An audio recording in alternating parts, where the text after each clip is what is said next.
When did someone give you an ultimatum? By the time I was 17, I had already raised 8 of my mom's adopted children. You see, my mom was obsessed with social status. Every adoption got her another newspaper article, another 10,000 likes on Facebook. The thing was, she never actually wanted to parent them. That was my job. It all started when I was 9 and she brought home the first baby, a premature infant from Guatemala who needed round-the-clock care. "You're so mature for your age," she'd said, handing me the feeding schedule at 3 a.m. "This will teach you responsibility." Well, I was making the kids packed lunches when she called a family meeting and slid photos across the table. 3 babies from Ukraine, all under 2, one with cerebral palsy. "Mom, I can't do this anymore," I said, voice shaking. "I need to finish school. I've already missed 47 days this year." She tilted her head. "Are you saying you won't help these innocent children?" "I'm saying I'm 17 and exhausted." That night, after everyone was asleep, she came to my room. "Fine, don't help." She showed me their medical files. "But either you care for them," she said quietly, "or they suffer. Your choice." My head spun while I processed what she was saying. She knew I couldn't watch babies suffer, that I would always choose them over me. The next morning I tested the waters. Instead of staying home with Vance, who had the flu, I went to first period. Just one class. When I got home, I found my 4-year-old brother Danny on the kitchen floor, shaking. He's diabetic and his blood sugar was 32. Mom was on the couch scrolling through her phone. "Oh no," she said, not looking up. "I completely forgot his insulin schedule. Guess that's just what happens when you choose to be selfish." That afternoon, I tried telling my school counselor. I didn't even finish the sentence before my phone buzzed. Mom's text. "Gigi's inhaler seems to be missing. Help me look when you get home?" I ran home and found Mom holding the inhaler, examining it like she'd never seen one before. "Found it," she said cheerfully. "Accidents happen when you're not here to prevent them, don't they?" But the worst part was what I walked in on that evening.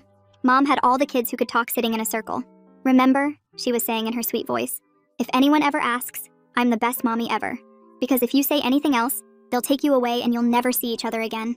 6-year-old Gigi was crying. "But you're mean to Talia." My name. Mom's face went cold. "Talia wants to abandon you. I'm the only one keeping this family together. Now what do we say if someone asks?" The children chorused in tiny, terrified voices. "You're the best mommy ever." She made them practice it 5 more times before bed. I stopped fighting after that. If she wanted me to give it my all, I would do exactly that. I dropped out of school. Not officially, just stopped going. And when I did show up, I brought the toddlers. "These are mine," I told my chemistry teacher when she asked why I was bringing children to learn about the periodic table. I sold her jewelry to buy formula and kept every receipt. I used her credit card at the pharmacy. Let them flag it for fraud when a teenager bought $400 of prescription medications. 2 weeks later, she announced she was adopting premature twins with serious heart defects. "They need surgery within 6 months or they won't survive," she said at dinner, like she was discussing the weather. "The adoption agency needs proof of a full-time caregiver." She looked right at me. "I told them you'd deferred college." The next morning, she left for a 5-day charity retreat in the Bahamas. Just left a note on the counter with the twins' feeding schedule. One was on a heart monitor that beeped if his oxygen dropped below 90. It dropped every hour. Then Francicia, our 3-year-old, had a seizure in the bathtub while I was trying to cool the babies down. I called 911 with a baby under each arm, Francicia convulsing on the bathroom floor. The paramedics found me sobbing, covered in vomit with 14 kids. The twins' monitor shrieking. "Where are your parents?" they asked. I showed them Mom's text from the Bahamas. "Handle it. That's what you're for. Don't call again. I'm in a meditation session." The hospital social worker pulled me aside the next day. She had a file 3 inches thick. 47 ER visits in 2 years. All brought by me. Mom was never present. "She's getting an award tomorrow," I told the social worker. "Mother of the decade, televised." The social worker's face was grim. "We've been building this case for months. Your teacher, the paramedics, the pharmacy, even your neighbors. Everyone saw it but couldn't prove it until now." She paused, studying my face. "Did you know she's been collecting $11,000 a month in adoption subsidies?" I felt my knees buckle. 11,000. While I sold her jewelry for formula. That's when I realized. The system couldn't give me justice. And my mom forgot one crucial detail. When you take everything from someone, they've got nothing left to lose. And everything to gain. I walked to the hospital cafeteria after Althea left and bought the cheapest coffee they had. The twins were still upstairs in the NICU with tubes and monitors everywhere. I sat there for an hour watching steam rise from the cup and made my choice. I was done protecting Mom and done letting her use these kids as props. I found Althea's card in my pocket and called her from the lobby. She picked up on the first ring like she'd been waiting. I told her I'd help with everything, give them whatever they needed. She let out this long breath and said she'd been hoping for months I'd be ready. We set up a meeting for the next morning at 9 a.m.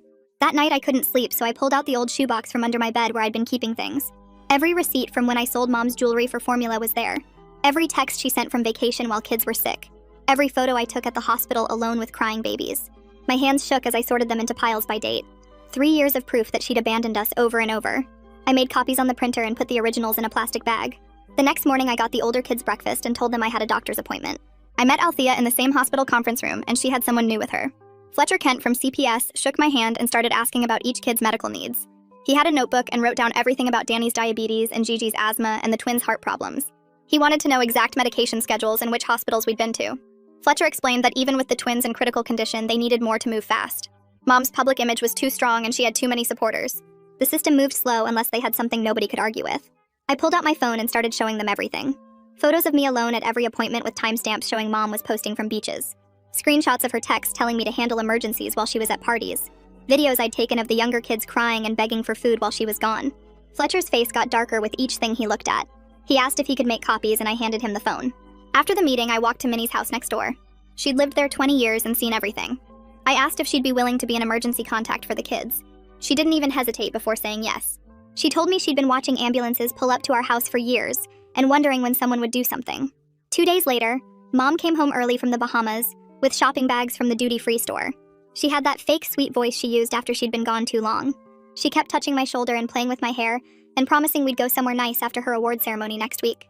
I could tell she knew something was different by how I looked at her. She started talking about how tired she was and how much she needed my help. That evening after dinner, she gathered the younger kids in the living room.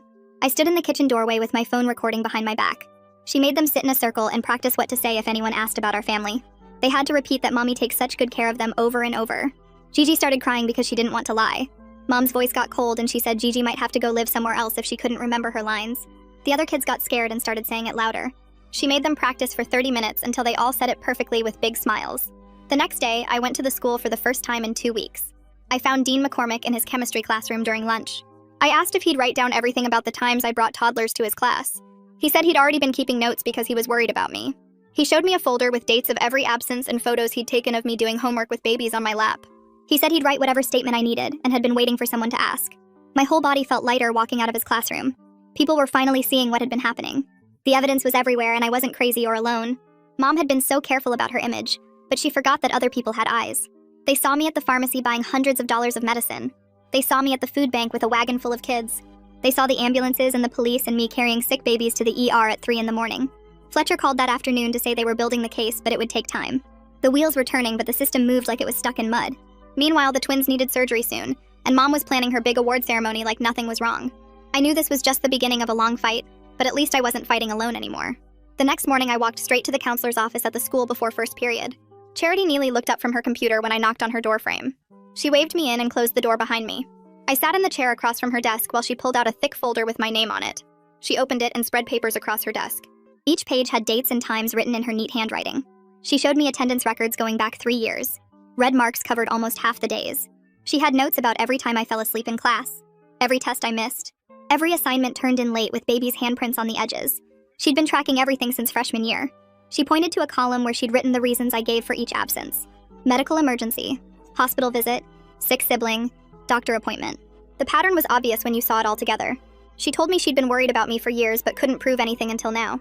She said she'd already written a statement for CPS and would testify if needed. I took pictures of every page with my phone. That afternoon, I drove to the fire station on Maple Street. Roy Farmer was washing one of the ambulances when I pulled up. He recognized me right away and put down the hose. We'd seen each other so many times at my house that we didn't need introductions. He called his partner over, and they both sat with me on the bumper of the truck. Roy pulled out his phone and showed me pictures he'd taken at our house. Mom's car in the driveway while I loaded kids into ambulances. Timestamps showing 2 a.m., 4 a.m., midnight. He said they'd been filing reports for 2 years about her never being present during emergencies. His partner showed me their call log. Our address appeared 47 times. Roy said they'd both provide official statements and testify about what they'd seen. They gave me copies of their reports before I left. The next day, I met Cornelius Bush at the legal aid office downtown. The waiting room smelled like old coffee and copy paper. He was younger than I expected with a messy desk covered in case files. He explained that using Mom's credit cards could get me charged with fraud. The total was over $4,000 just at pharmacies. He showed me the penalty guidelines. I could face jail time if Mom pressed charges. But he said if I cooperated fully with CPS, they'd probably focus on the bigger issue. Child endangerment was more serious than credit card fraud. He helped me write down every purchase I'd made. Formula, medicine, diapers, nebulizer supplies, glucose tablets. I had receipts for most of it in a shoebox at home. He said to get them all organized and make copies. He'd argue that I had no choice but to use the cards for medical necessities. That evening, I looked up Fiona Bailey's number from one of Mom's newspaper clippings. My hands shook as I dialed. She answered on the 3rd ring. I told her who I was and that I had information about Mom's adoptions. She got quiet when I mentioned documentation. She said she'd written 6 articles about Mom over the years, all positive stories about her charity work. I told her about the $11,000 monthly subsidies, about Mom being in the Bahamas during medical emergencies. She sounded skeptical and said she'd need proof before considering any story. She agreed to meet me at a coffee shop the next day to review what I had. I couldn't sleep that night thinking about what might happen to the kids. At 3 a.m., I got up and started packing bags. I found old backpacks and duffel bags in the garage. For each child, I packed their medications in labeled bags, their medical records in folders, a change of clothes that actually fit, their favorite stuffed animal or blanket. I wrote their names on index cards with my phone number. My hands shook thinking about them being separated. Danny's diabetes supplies filled a whole bag. The twins' heart medications and monitors took up another. Gigi's inhaler and allergy pens. Franticia's seizure medication. I lined up all 14 bags by the front door. Each one broke my heart a little more. The phone rang at 7 a.m. while I was making breakfast. Fletcher's voice sounded tired but focused. He told me they were planning everything around Mom's award ceremony in 2 weeks. The timing would work perfectly. She'd be on stage accepting her award when CPS moved in. She wouldn't have time to coach the kids or spin the story. The media would be there already. The truth would come out before she could control it. He said keeping the children safe was the priority. Everything else would follow from that. Mom must have sensed something because that afternoon she changed all the locks on her bedroom door. She moved every medication into her room and installed a padlock. She said I'd been forgetful lately and couldn't be trusted with important things. Then she got on Facebook and posted about how exhausted she was, how I'd been acting strange and aggressive, how hard it was to care for 14 special needs children alone. Her followers immediately started commenting with hearts and prayers. Some said I sounded like a troubled teen who didn't appreciate everything she did. That night, one of the twins' oxygen monitors started beeping at 2 a.m. The backup battery had died and the main unit was failing. His oxygen level dropped to 82, then 79. I ran to Mom's door, but it was locked. I could hear her TV on inside. I banged on the door and yelled that the baby needed help. She didn't answer. I called Minnie and she came over in her nightgown. Together we moved the twin to the other monitor and got his levels back up. I took pictures of the broken monitor and the locked door. I recorded the sounds of Mom's TV playing while we worked to save the baby. Minnie stayed until morning to help watch the monitors. 2 days later, Fletcher called again. He said the legal process was moving slowly. Too many cases and not enough workers. He needed me to make a detailed video statement. He sent me a list of topics to cover. Each child's medical condition, Mom's patterns of leaving, the coaching sessions, the locked medications, the money.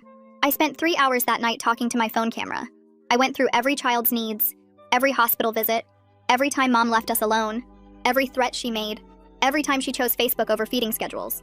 My voice cracked talking about finding Danny on the floor, about Franticia's seizure, about the twins almost dying. I uploaded the video to 3 different cloud services and sent Fletcher the links. The next morning, Fiona Bailey called back. She'd reviewed the evidence I'd sent but wanted more. She needed timestamps that could be verified, third-party confirmation, official documents. I spent the day gathering everything. Mom's Instagram posts from the Bahamas tagged with locations and times, the same dates and times as ER admission records. Photos from her Facebook showing her at charity galas while I was at the hospital. Credit card statements showing purchases at resorts while medical bills piled up. I sent everything to Fiona with the paramedics' reports and the social worker's notes. She called back an hour later. Her voice was different this time. She believed me. The next morning I couldn't sleep, so I went through the mail pile on the kitchen counter while everyone was still in bed. Between the medical bills and donation thank you cards, I found a thick envelope from the state adoption agency. My hands shook as I opened it and saw the subsidy payment statements going back 3 years. $11,000 every single month deposited directly into Mom's account. I took photos of every page with my phone, my stomach churning as I did the math. She'd gotten over $400,000 while I sold her jewelry at pawn shops to buy formula and begged pharmacists to let me pay in installments. I heard her bedroom door open and quickly stuffed the papers back in the envelope. That afternoon, while I was giving the twins their breathing treatments, Mom posted on Facebook about how worried she was about me. She wrote that I'd been acting troubled lately and seemed jealous of the attention she gave the younger children. Within an hour, her followers were attacking me in the comments, calling me selfish and ungrateful and saying I didn't deserve such a loving mother. My phone buzzed with notifications until I had to make all my accounts private. I packed a bag that night with backup medications and inhalers and walked it over to Minnie's house after Mom went to bed. She helped me hide everything in her hall closet without asking questions. Having those emergency supplies there made me feel like I had at least a tiny bit of control over this chaos. 2 days later, Mom called a family meeting and announced she was thinking about placing the twins in medical foster care where they could get better specialized attention. The other kids started crying immediately, and Vance grabbed my leg so hard it hurt.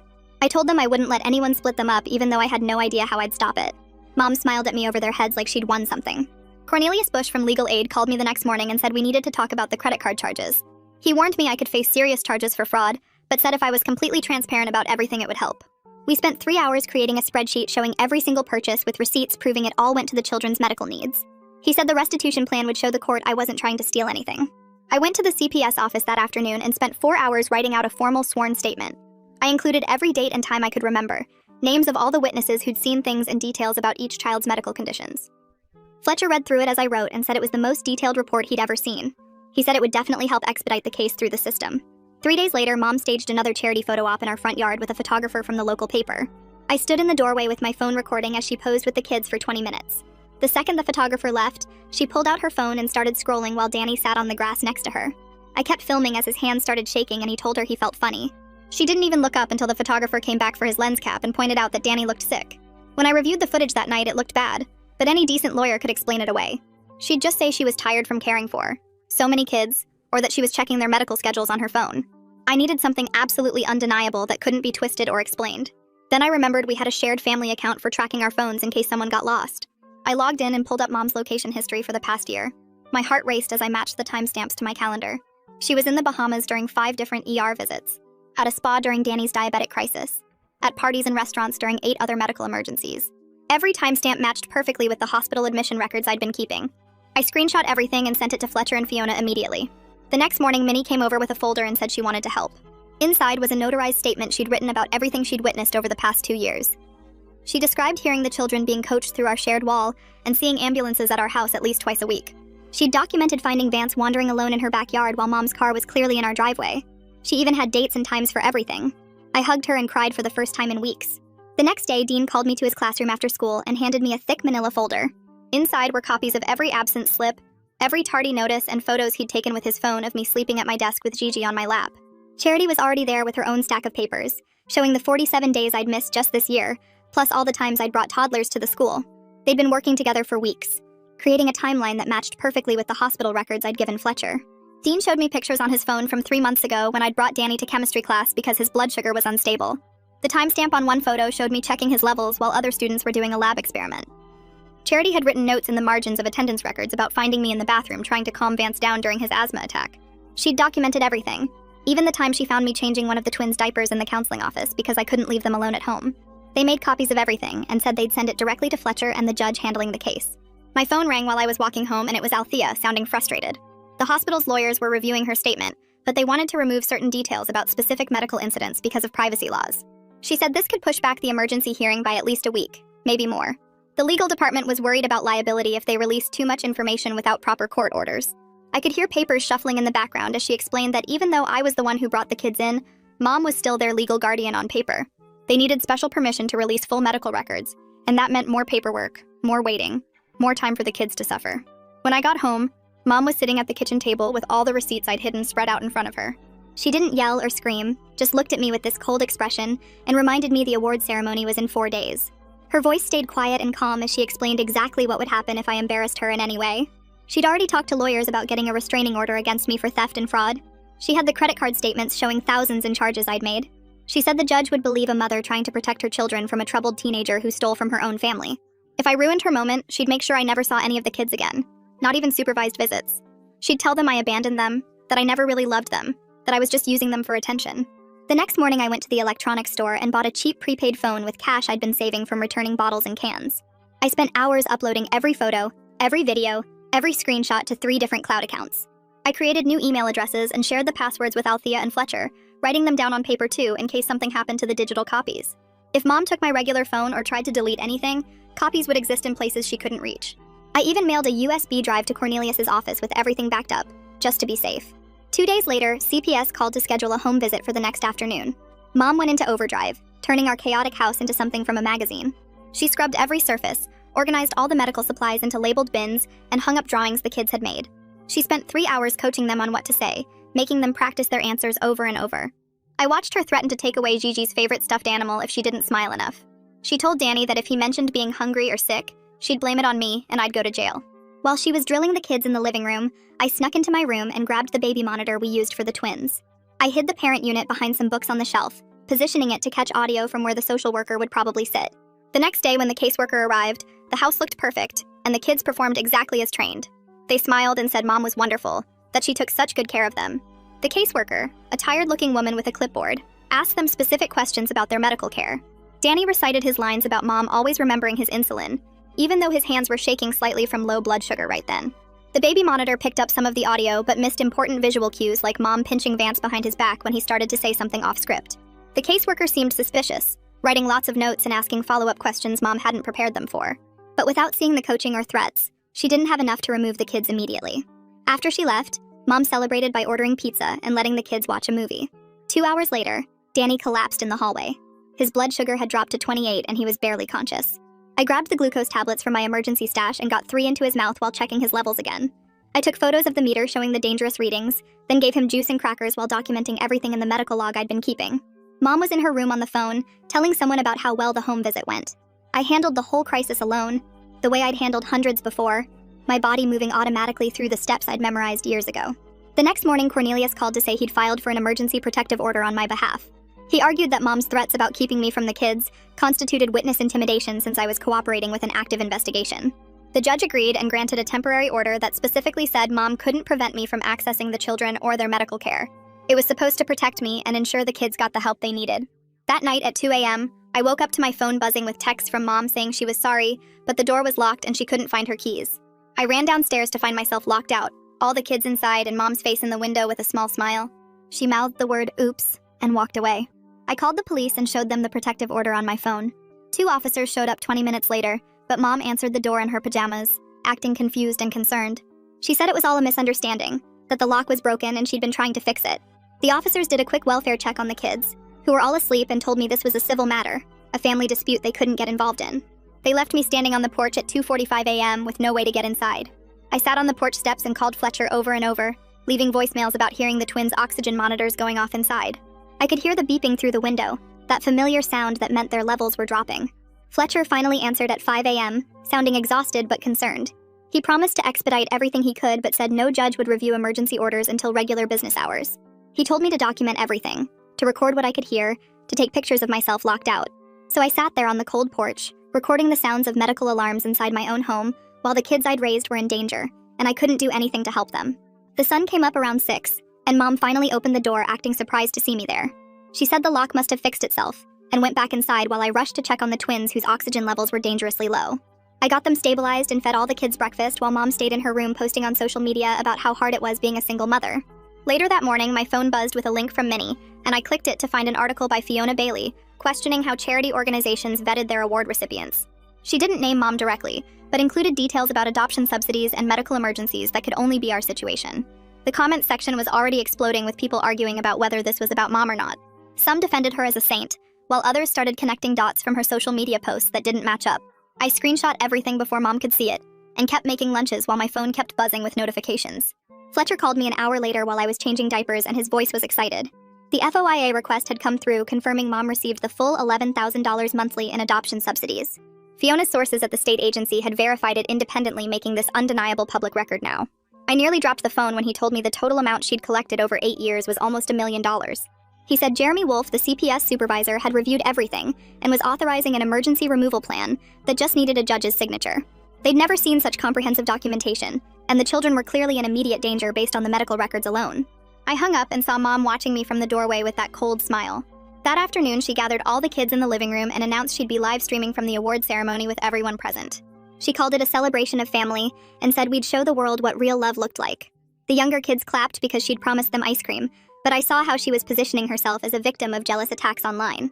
Her followers were already rallying with hashtags defending her and attacking anyone who questioned her story. She spent hours coaching the kids on what to say if anyone asked them questions at the ceremony.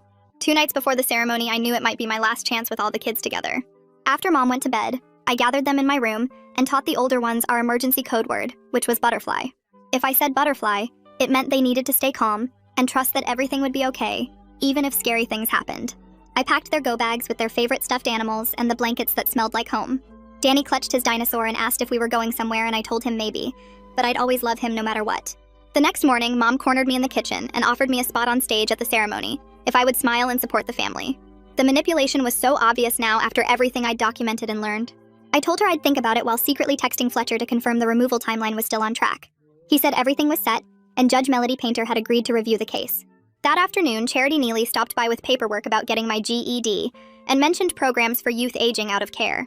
I was skeptical at first because I'd never thought about my own future beyond just surviving each day with the kids.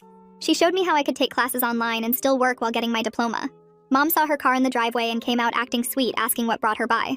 Charity said she was just checking on a former student, and Mom's face got tight before she went back inside. Fletcher called again that evening to tell me Judge Painter had scheduled an emergency hearing for the morning of the award ceremony. He said the timing was perfect because Mom would be too focused on her image to interfere with the children's removal. The hearing was set for 8 in the morning, and the ceremony wasn't until noon, so Mom wouldn't even know what was happening until it was done. I felt sick thinking about the kids being taken, but I knew they needed real medical care and safety. The night before everything was supposed to happen, Mom found the baby monitor I'd hidden in the living room. She destroyed it with a hammer, then posted a video claiming I'd been recording the children inappropriately and needed mental health support. Her followers started a hashtag defending her, but others were asking why she was so angry about being recorded if she had nothing to hide. Some people started digging into old posts and finding inconsistencies in her stories about the adoptions. She spent hours deleting comments and blocking people while the kids watched TV. I texted Minnie asking if she could come over, and she showed up an hour later with soup saying she wanted to help. She stayed up with me the night before the hearing, letting me sleep for 2 hours while she watched the house. When I woke up at 3 in the morning, she made me eat something even though my stomach was in knots. She reminded me that I was saving my siblings' lives, and that took more courage than most people would ever have. We sat on the couch listening to the twins' monitors and waiting for Dawn to come. At 6:30, Cornelius showed up with a stack of papers and made me go through every single credit card charge while Minnie watched the kids. He had me write down exactly what each purchase was for and which child needed it. The diversion program forms were complicated, but he explained that admitting everything up front would help the judge see I was trying to save lives, not steal money. My hands were shaking, so bad I could barely sign my name on the last page. Minnie drove me to the courthouse at 7:45, and we sat in the parking lot for 10 minutes while I threw up twice from nerves. The courtroom was smaller than I expected, with wood panels and fluorescent lights that made everyone look sick.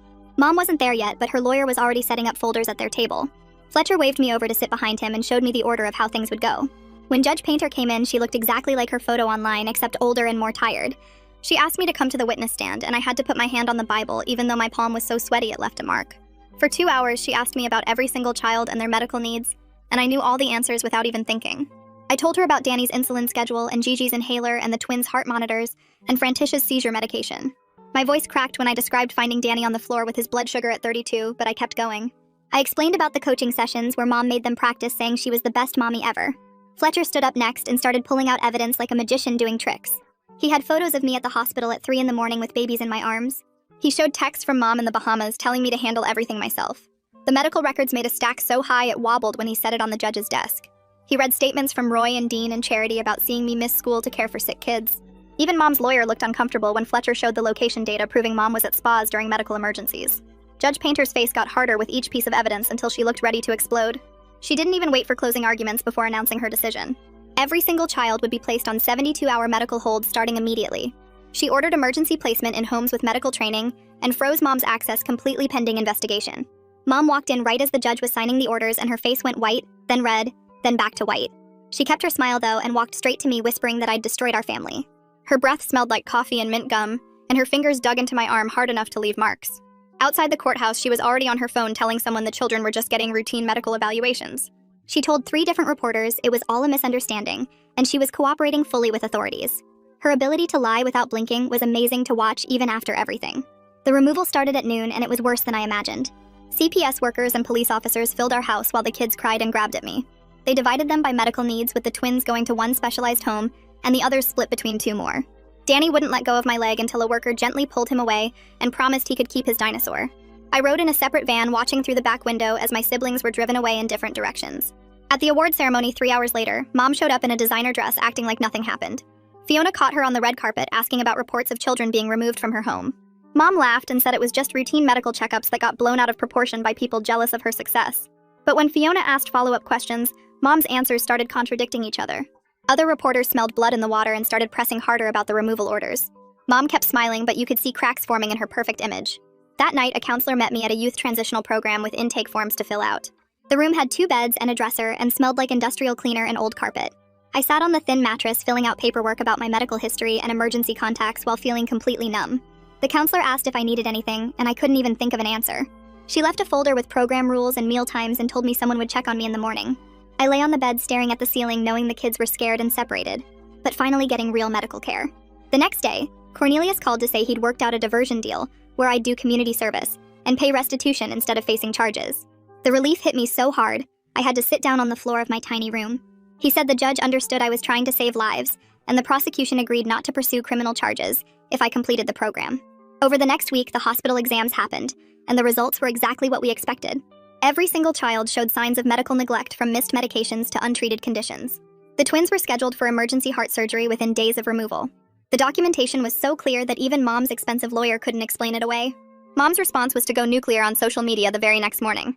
Fletcher texted me screenshots of her posts claiming government overreach and begging her followers to protest outside the CPS building. Within hours, there were dozens of people with signs calling CPS kidnappers and demanding the children be returned. Mom posted videos crying about how her babies were stolen from their loving home. She threatened to sue everyone involved and started a GoFundMe for legal fees that raised $8,000 in the first day. Fletcher called to tell me not to worry because the kids were in secure locations and Mom didn't know where. He said the protests were annoying, but wouldn't change anything since the medical evidence was so strong. I deleted all my social media accounts and focused on getting through each day at the youth program. 2 weeks later, Fletcher picked me up for my first supervised visit at a public park downtown. My hands shook the whole drive there. The moment the van pulled up and the kids saw me through the window, they started screaming my name. Danny broke free from the social worker and ran straight into my arms.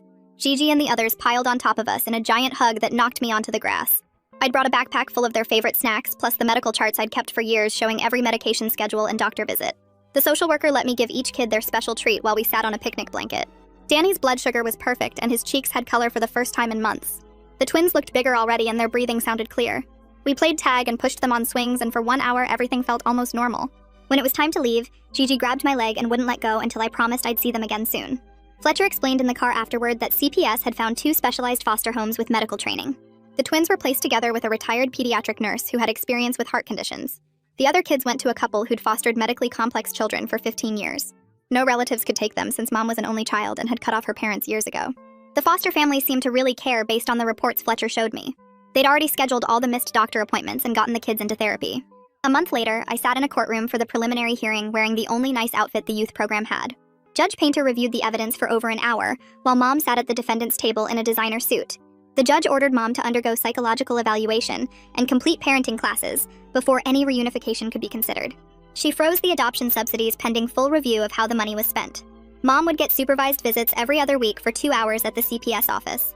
Mom's lawyer argued for immediate return, but Judge Painter cut him off and said the medical neglect was too severe to ignore.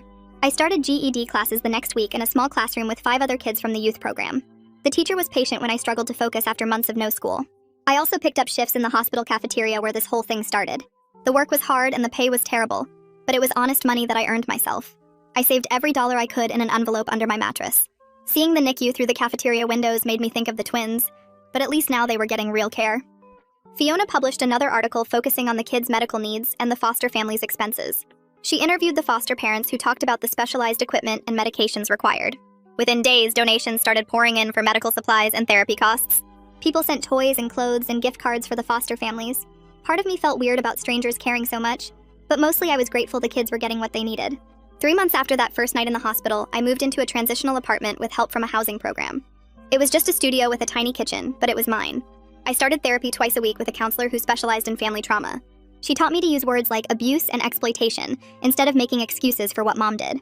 We worked on a victim impact statement for the court that took weeks to write because I kept minimizing everything. The therapist had to remind me over and over that what happened wasn't normal or okay. At the next supervised park visit, I watched my siblings run around on real playground equipment. Their foster parents had brought them and stayed nearby but gave us space. Danny's diabetes was under control and he'd gained weight. Gigi hadn't had an asthma attack in weeks. The twins were scheduled for surgery next month and the doctors were optimistic. Even the little ones who couldn't talk much seemed calmer and less scared.